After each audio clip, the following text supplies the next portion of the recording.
Yeah, so I guess I can start with my background, I guess. I went to Colorado State for my undergrad in business administration. I got my master's there as well in finance. And now I work for the balance sheet management team at PNC Bank. Um, so that kind of encompasses a lot of things that I do there. I do everything from consumer loan valuation, so calculating prepayments, default rates, all that fun stuff. Also I do the report that everyone hears about when banks fail, that their loans are selling for pennies on the dollar. So I do that for mortgages, consumer loans, all that. I also work, my main function is doing interest rate risk.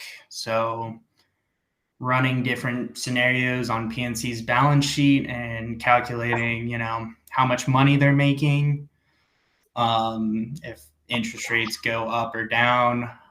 And then I also do some forecasting work, but I would say that's the gist of what I do at PNC. And then kind of the degrees I got were pretty much the only way I could have gotten in this kind of specific field. So I mean, I guess that's the 30-second rundown of what I did. Is there, what else would you like me to expand on? I guess. So what you mentioned that you run the report that shows what, since we have had some bank failures lately, recently in the news, in your company, is there like a threshold where when the mortgages that are held reach a certain failure rate, is that something you have your eyes on? And is that when alarm bells start going off? How does that work? Yeah, so there's this thing called current expected credit losses, and there's a whole division of PNC Bank that's their sole job. I basically take all those numbers, align them to the loans that we have in our risk management software. And then I guess kind of the monitoring we do, I only do consumer loans, but I calculate the default rates for mortgages and commercial loans and all that. So that's kind of on each analyst to,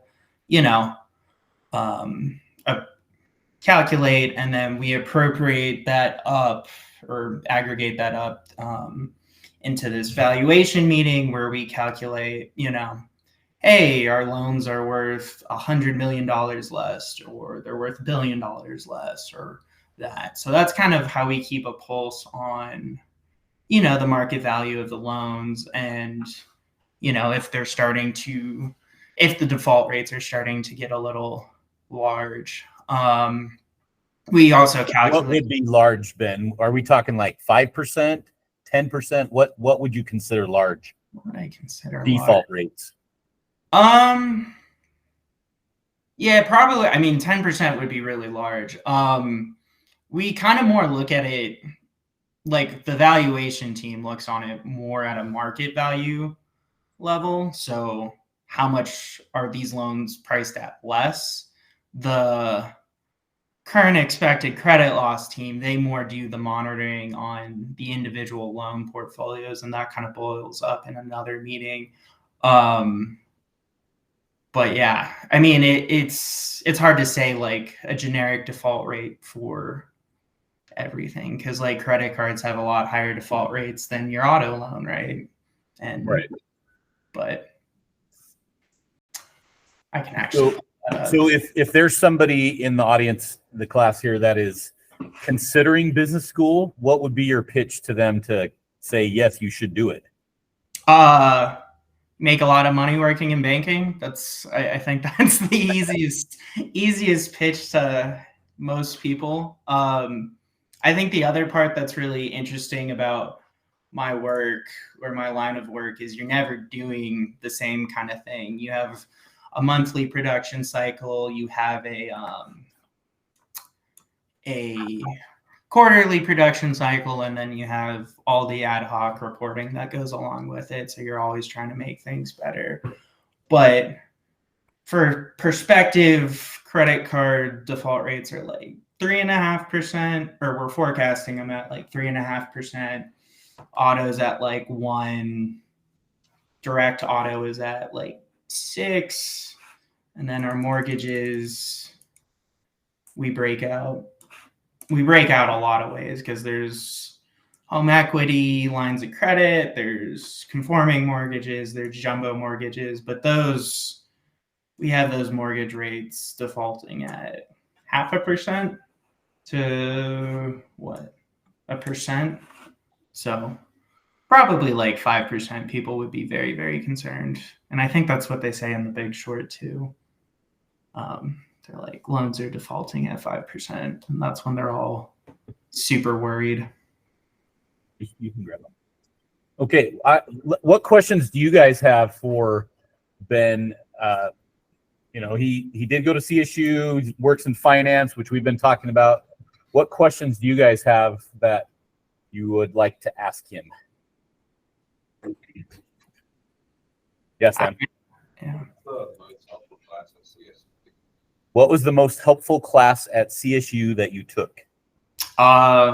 Undergrad, probably stats for business students, and then grad school, probably quantitative finance. People don't really know math, so if you know math, you can pretty much do whatever you want, and people will listen to you. And it's not just any kind of math; it's like practical math, right? It's not theoretical math. You're actually dealing with real numbers, which have real consequences in people's lives. Yeah. And you would be, I think you guys are probably calculating averages. You would be surprised how much that's still used. I think the only other thing that, I forget when you learn standard deviation, but that's probably the other biggest kind of statistics thing we use. Okay, what other questions? Yvonne? Biggest what? Failure. Like as a student or just? Yeah. In general. What's been the biggest failure of your life, Ben? You don't have to go all the way back to. You don't have to go all the way back to high school or anything. Oh like that. man. Oof. Could we rephrase it, Yvonne, and say what's the biggest challenge you've had to overcome? How about that? I like the biggest failure question. I don't know. International finance was a terrible class. I didn't like the teacher. It was during COVID.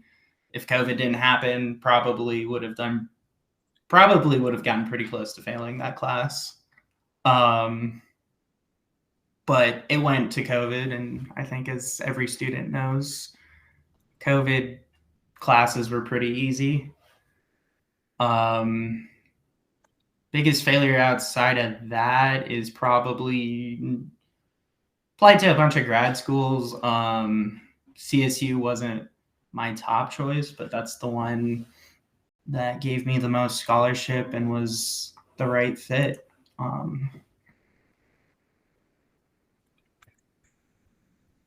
Okay. What I would like you to explain is, what are the top 2-3 few skills that you use on a daily basis, or that you see people lacking in the world in which you work?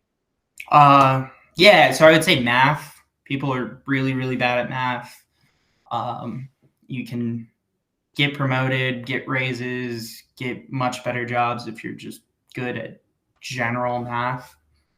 Very, very easy math. The other thing I think that's coming down the line that I think the next generation is really going to be expected to know is how to use AI, ChatGPT, all that, and how to program efficiently using that.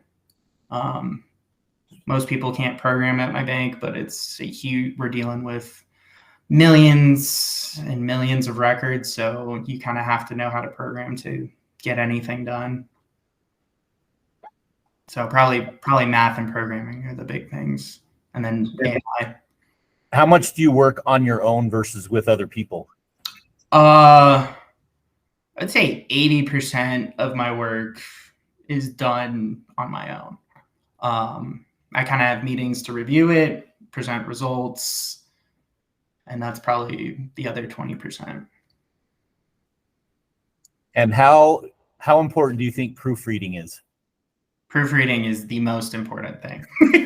I actually try to set up meetings with my coworkers just so I can proofread my stuff with them and present before, I present to the CIO and my manager and all the important people who will yell at me if I don't proofread. So proofreading, yeah, really, really important. And there's a ton of tools you can use now. I mean, I'm assuming you guys can't use Grammarly and AI for your classwork, but in the real world, nobody cares as long as you're not making mistakes. And you guys use Grammarly in the school? I know they can use ChatGPT, which generally spells things correctly. Yeah, it'll catch a lot of grammar mistakes for you. Yeah. That's for sure.